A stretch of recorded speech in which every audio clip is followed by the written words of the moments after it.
I've been using CapCut as my video editor for the past week.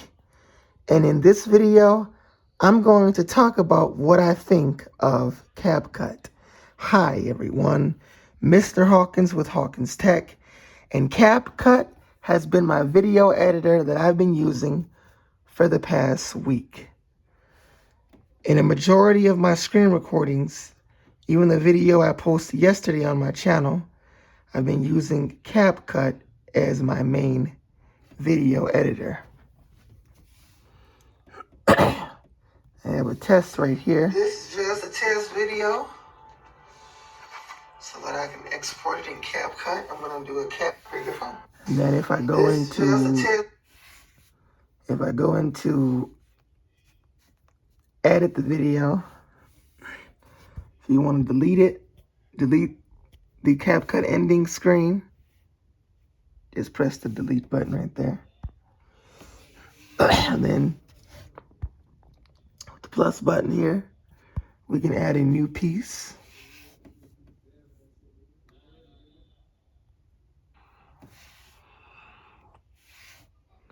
Then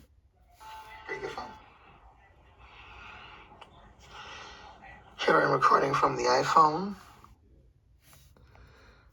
And then we go over here. Here's me.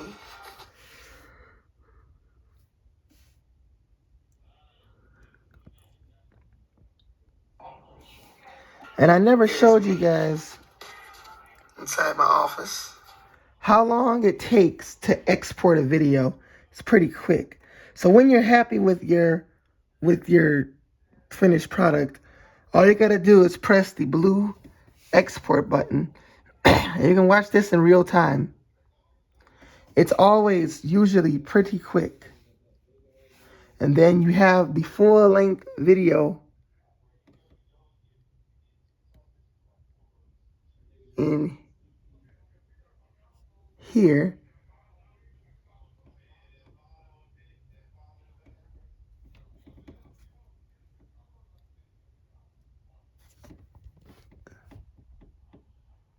And you see it's under a minute. That's a test video. And then here is me recording on the iPhone.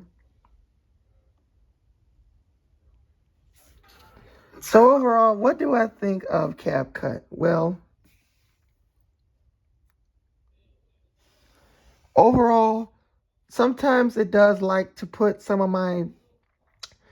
buttons I click, it goes into landscape or portrait mode rather. But the app does work good. Although, from what I can tell you, when going into different projects, sometimes it doesn't put my videos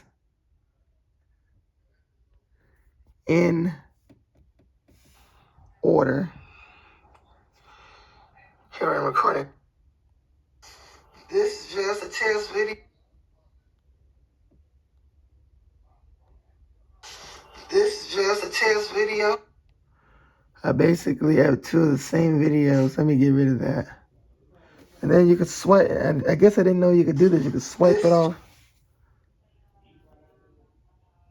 We're gonna go ahead and remove that.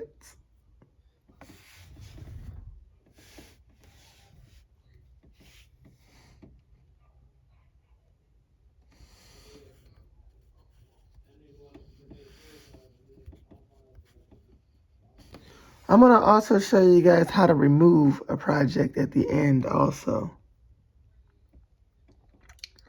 But sometimes CapCut, the one thing I will say is it doesn't always put my merged clips in order.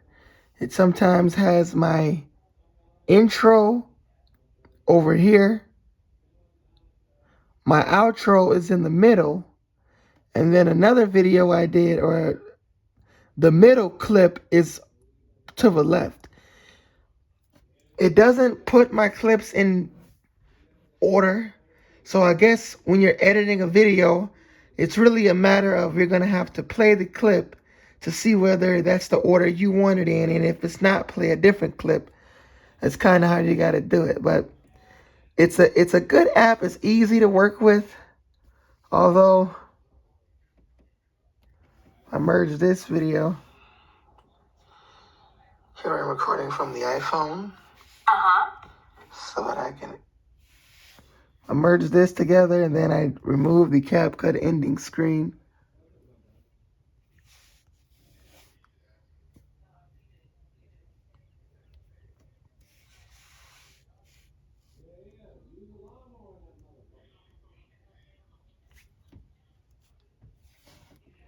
And then here's me. Put it out again. The only problem is I don't know how to trim end clips. But I found out you could trim clips in the Photos app. So we're going to go into Photos now. And I'm going to try to trim one of these clips. I'm going to do this one here. Turn the sound on. So that I can export it in CapCut. So since I can't trim a clip using CapCut itself, I don't know how you would do it in the Photos. Maybe there is a trim option.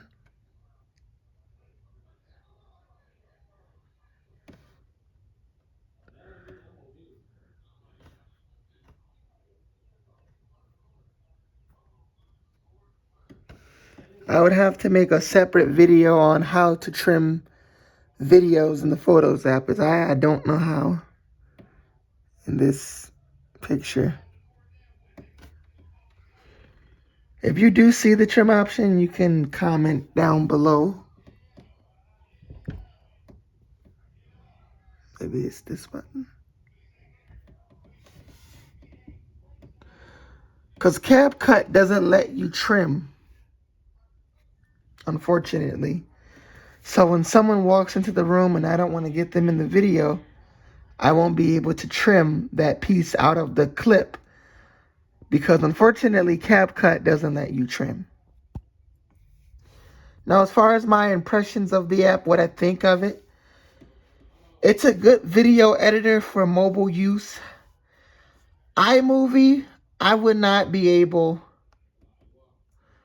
In iMovie, my portrait videos would be cropped. Now, I know when starting off portrait and then ending landscape, you can see a couple videos on my channel. I did a What's on My iPhone video a couple days ago. And when I showed off the iPad was in portrait mode, but it still had black bars around it. Whereas on the iPhone, if you do landscape or on the iPad, it will have much larger black bars around it. I would rather it do that than completely crop what I'm showing off on iMovie. Say if I record on the iPad and then I switch to the iPhone and I get large black bars on the side of the iPhone, whether it's making it a full widescreen video. I would rather it do that than crop my video completely. Unfortunately, iMovie crops my video. I know a lot of people who use Apple products. I use Apple products. I have an iPad right here. I'm recording on my iPhone. But a lot of people use iMovie. But the problem with iMovie is it crops out my portrait mode videos. And that is why I have CapCut. CapCut is a good video editor for me. And I've been using it for the past week. Personally, I think it's a good app for those who don't have a computer and who want to edit on their mobile device. I mean, and the app, it sort of takes up a good amount of storage. I have 21 gigabytes on my iPad. And if I go here, it's showing that GarageBand's taking up my storage, but CapCut is somewhere in this vicinity. And it's taking up 1.6 gigabytes on my 64 gig iPad. So one thing I will say too, if you're really planning on editing videos, get an iPad or an iPhone that has a lot more storage than 64 gigabytes. Right now, I'm managing perfectly with editing, but That's because a lot of my videos, I don't really make a ton of long videos. If you looked at the videos on my channel, the longest video that's not a live stream goes beyond, I think it goes, the longest video I had was 16 minutes. If you've seen the videos on my channel and you think there's some longer than that, comment down below, because I have 154 videos and I think this will make 155 videos. But when I'm able to upgrade my iPhone and get one that has more storage, I am then going to start editing on my iPhone rather than my iPad. Right now, my iPad does a good job at holding the storage. But really, if you want to edit high-intense videos, probably 4K videos, I don't know if this is 4K or lower than that. It looks good to me when I play it back, but if you can tell, comment down below. But if you're editing high-intense videos, then I would say get an iPad that has more storage than 64 gigabytes. As that won't really be enough for high-intense videos. Short videos like what you see on my channel, probably 10-minute long videos, you merge clips together.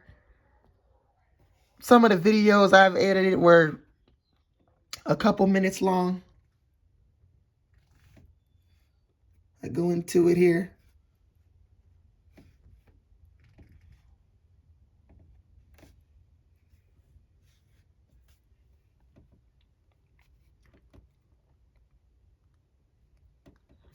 You can see that on my channel. I got a lot of subscribers and 154 videos. A lot of my videos aren't too long. I had one that's 7 minutes, 5 minutes. And there is the What's on My iPhone video that I posted yesterday or the day before yesterday. So overall, I love CapCut. It's a pretty good app. If you're planning on using it, it will work on a 64 gig iPad. It will work pretty good. But I would definitely say get an iPad Pro. If I'm able to upgrade my iPhone or iPad and get more storage, then I'm going to not hesitate and do that so that I can have a lot more storage than what I currently have. If I'm able to, I'm going to just probably edit on the iPhone with a lot of storage. I'm not editing on this phone, this iPhone 12, as the storage likes to jump around on here, whereas on my iPad, I haven't really gone past 20 gigabytes, maybe a couple times, but a majority of the time, my iPad is always right at 20 gigabytes. It's my iPhone that likes to jump around below 13 gigabytes, 14 gigabytes, 12 gigabytes, and I have more apps on my iPad, the same amount of pictures, and my iPhone likes to jump around in storage. So if I'm able to upgrade and get the 16, I'm going to edit videos via downloading CapCut on my iPhone so that I can edit all my videos using that in the future. If you like this video, like, comment, and subscribe. My name is Mr. Hawkins with Hawkins Tech, and I'll see you guys later. Peace.